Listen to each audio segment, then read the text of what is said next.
आइए आज हम देखेंगे comparison between primary and secondary metabolites. ये फार्माकोग्नोसी का एक टॉपिक है और इसके पहले हम सेकेंडरी मेटाबोलाइट्स क्या होते हैं वो एक सेपरेट वीडियो देख चुके हैं। तो अगर हम की डिफरेंस की बात करें तो primary metabolites they are crucial for survival like glucose and amino acid, but secondary metabolites they provide competitive advantage like alkaloids and antibiotics. Then secondary metabolites often arise from modifications of primary metabolite pathways but serve more specialized ecological roles. ये दो की difference है और आगे हम detail में one by one point को लेते हुए की फीचर्स को लेते हुए हम डिफरेंसेस को देखेंगे।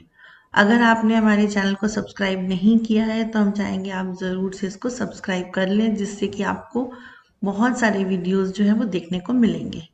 तो अगर हम कंपैरिजन की बात करें तो सबसे पहले डेफिनेशन अगर देखें तो प्राइमरी मेटाबोलाइट्स क्या होते हैं? They are compounds which are directly involved in growth, development and reproduction. लेकिन जो सेकेंडरी मेटाबोलाइट्स होते हैं, they are compounds which are not directly involved in growth or reproduction but they provide ecological advantages. फिर हम second देखिए essential for survival। तो primary metabolites essential होते हैं, they are critical for basic cellular functions. But secondary metabolites जो है वो essential तो नहीं होते हैं लेकिन they are beneficial for adaptation and interaction. Third आता है ऑकरेंस। तो प्राइमरी मेटाबोलाइट्स यूनिवर्सल होते हैं, they are found in all living cells, but secondary metabolites they are restricted, they are found in specific organisms और tissues. Next बात करें तो timing of production. Primary metabolites they are produced during the growth phase, that is in trophophase. But secondary metabolites they are produced after growth has slowed and they are found in idiophase. Then examples देखें तो carbohydrates, amino acid, nucleotides, lipids, proteins ये होते हैं primary metabolites. But alkaloids, terpenoids, phenolics, antibiotics, pigments ये होते हैं secondary metabolites. अब function की बात करें तो primary metabolites they are very beneficial for energy production, example glucose. Then there are structural components like lipids, then enzymes and signaling molecules. Secondary metabolites, they help in defense, example tannins, then pollinator attraction, example flavonoids, competition, example allelopathy. Chemical complexity की बात करें तो primary metabolites they are relatively simple and conserved across species, but secondary metabolites they are often structurally complex and highly diverse. Distribution in tissues की बात करें तो primary metabolites they are found throughout the organism, but secondary metabolites they are localized to specific organs or tissues like roots or bark. Then role in medicine and industry, अगर हम primary metabolites की बात करें तो vitamin, hormones and basic nutrients. फिर secondary metabolites होते हैं antibiotics, anti cancer drugs, insecticides and pigments. Biosynthetic pathways की बात करें तो common metabolic pathways example glycolysis, TCA cycle, ये प्राइमरी मेटाबोलाइट्स का है। सेकेंडरी का है specialised pathways like mevalonate pathway for terpenoids. yield and quantity की बात करें तो primary metabolites they are high as they are produced in large quantity, but secondary metabolites की yield low होती है because they are produced in small amounts but often highly potent. Ecological role, primary metabolites they have limited role in ecological interactions, but secondary metabolites they are critical for ecological interactions like defense and symbiosis. अब हम बात करते हैं link between primary and secondary metabolites. तो जो secondary metabolites होते हैं they are derived from primary metabolites through additional enzymatic modifications, and these modifications create more complex and bioactive compounds that serve ecological roles. तो basically secondary metabolites जो है वो primary से ही derive होते हैं, इसको आगे हम और डिटेल में देखते हैं। कुछ एग्जांपल्स देखेंगे बायोसिंथेटिक लिंक्स के। तो जैसे कि एल्कलॉइड्स है they are derived from amino acids which are primary metabolites. So ये पाथवे की बात करें तो अमीनो एसिड्स प्राइमरी मेटाबोलाइट्स है और इससे बन रहे एल्कलॉइड्स जो कि सेकेंडरी मेटाबोलाइट है। इसके कुछ एग्जाम्पल देखिए, टायरोसिन ये प्राइमरी मेटाबोलाइट है, इससे बनता है मॉर्फिन जो कि सेकेंडरी मेटाबोलाइट है, और ये पेपावर सोम्निफेरम में आप देख सकते हैं, ओपियम पॉपी में। सिमिलरली ट्रिप्टोफैन से बनता है क्विनिन और ये सिंकोना बार्क में हमको देखने को मिलता है, ये एंटी मटेरियल इसका यूज होता है। आर्जिनिन या ऑर्निथिन से बनता है निकोटीन और ये निकोटियाना टोबैकम में है। It is used as natural insecticide.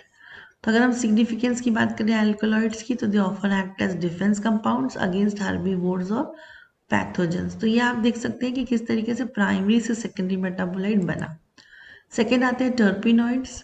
तो एसिटाइल कोएंजाइम ए जो है ये प्राइमरी मेटाबोलाइट है, इससे बनता है टर्पिनॉइड। तो एसिटाइल कोएंजाइम में प्राइमरी है, इससे आइसोप्रीन यूनिट्स बनते हैं और इससे फिर टर्पिनॉइड्स बनते हैं जो कि secondary metabolite. Example acetyl co ए प्राइमरी है, इससे टैक्सोल बना पैक्लीटैक्सेल में और ये टैक्सेल स्पीशीज में होता है और इसका एंटी कैंसर ड्रग होती है। फिर है जिरानिल पायरोफॉस्फेट, इससे बनता है मेंथॉल जो कि मेंथा में होता है, ये एसेंशियल ऑयल है।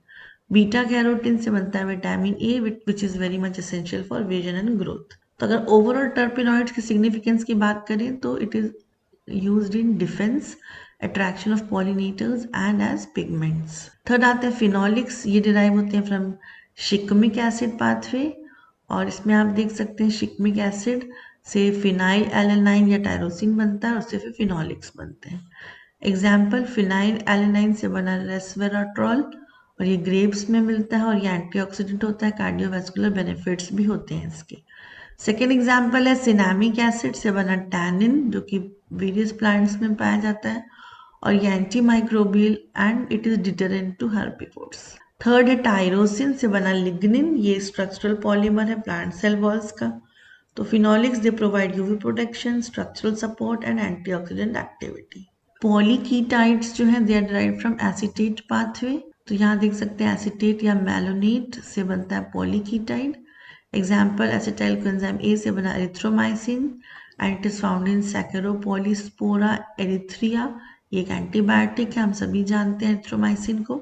नेक्स्ट एग्जाम्पल है मैलोनेट, इससे बनता है एफ्लाटॉक्सिन और ये एस्पेरेजिलस स्पीशीज में पाया जाता है और टॉक्सिन और कार्सिनोजन इसका यूज है। एसिटाइल कोएंजाइम ए जो है लोवास्टैटिन एसिटाइल कोएंजाइम से बनता है और ये कोलेस्ट्रॉल लोअरिंग ड्रग है फ्रॉम एस्पेरजिलस टेरियस। इसका सिग्निफिकेंस की बात करें तो polyketides act as antibiotics, anti fungals and toxins. फिर है glycosides, they are derived from sugar metabolism, इससे शुगर से ग्लाइकोसाइड्स बनते हैं। एग्जाम्पल है ग्लूकोज से डिजिटालिस ग्लाइकोसाइड्स बनते हैं फ्रॉम डिजिटालिस स्पीशीज, ये हार्ट मेडिकेशन होते हैं। सुक्रोज से बनता है स्टीवियोसाइड, ये स्टीविया में प्रेजेंट होता है, it is natural sweetener. Galactose से बनता है एंथोसायनिन्स, ये पिगमेंट्स होते हैं which are responsible for red, purple and blue colours in plants. So overall significance की बात करें तो glycosides often have medicinal properties, colouration and protective roles. अब हम बात करते हैं या विजुअलाइज करते हैं रिलेशनशिप। सिंप्लीफाइड पाथवे है, प्राइमरी मेटाबोलाइट लाइक ग्लूकोज लिया, शिकमिक एसिड पाथवे, उससे फिनाइल एलेनाइन बना जो कि अमीनो एसिड है। फिर एक सिनामिक एसिड बनता है जो इंटरमीडिएट है, उससे फिर बनते हैं फ्लेवोनॉइड जो कि सेकेंडरी मेटाबोलाइट है और फिर एंथोसायनिन्स जो कि पिगमेंट्स हैं फ्रूट्स एंड फ्लावर्स में। अब हमारे की टेक अवेज क्या है आज के इस वीडियो से? Primary metabolites serve as precursors for secondary metabolites. Secondary metabolites enhance survival by offering protection, attraction, and structural integrity. And the modification of primary pathways like amino acid synthesis or carbohydrate metabolism leads to a vast diversity of secondary metabolites with pharmaceutical, agricultural, and industrial applications. So, thank you so much. Stay connected with Sai Yori Pharma. हमारी playlist already uploaded है pharmacognosy के ऊपर और साथ ही साथ MCQs के ऊपर भी, उसको ज़रूर देखें और कमेंट सेक्शन में बताएं कि आपको और कौन से टॉपिक में वीडियोस चाहिए। Stay connected with us.